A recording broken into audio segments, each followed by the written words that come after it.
Tonight at 11, updated job report numbers. They were released earlier today. They show continued job growth across the nation, but one sector in particular is still lagging behind pre-pandemic levels. As 2 Side's Nate Benson explains, the labor shortage in that sector is having quite an impact here in Western New York. Right, Nate? Yeah, that's right, Scott. By all accounts, the jobs report released today is good news, at least in some areas. But one industry that's so vital to the Western New York economy still hasn't rebounded to pre-pandemic levels: hospitality and leisure. And there's still a lot of vacancies in hotels and jobs.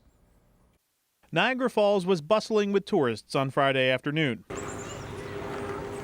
The latest jobs report released by the U.S. Bureau of Labor and Statistics showed that nationwide, total employment rose by 528,000 in July. The hospitality and leisure sector, which everything from hotels to restaurants to the local watering hole, added 96,000 jobs. But the industry as a whole is still down over 7% from February 2020. A total of 1.2 million jobs still haven't returned. There's definitely opportunity in the leisure and hospitality sector. Opportunities still abound. There's a lot of job openings still in the pipeline. And in Western New York, that pipeline is full. You know, our residents as well as our visitors can see that. There are labor shortages. Patrick Kaler from Visit Buffalo Niagara says there's at least 1,000 job openings in the sector throughout Western New York right now. And the fix is clear. Salaries and pay scales are going up in the tourism and hospitality industry. We just need to get people back into that workforce. But as for tourism itself, which the sector relies on, while so many people are eager to travel, Western New York doesn't seem to be the destination.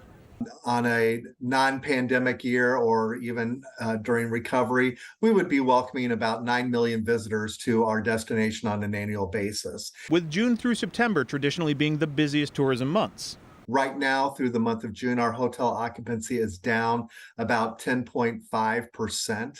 It's also not just hotel occupancy that's down.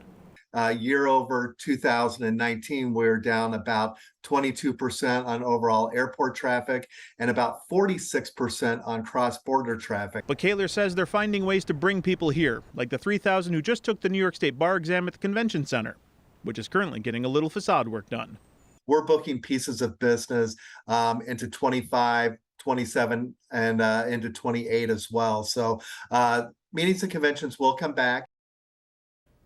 As for the Convention Center, remember before the pandemic, the county released a plan for a new one, but the pandemic put the kibosh on that. Well, Patrick Kaler says it's still very much on the mind of County Executive Mark Poloncarz, but said we're still a ways away from that being in the news again. In the studio, Nate Benson, Channel 2 News.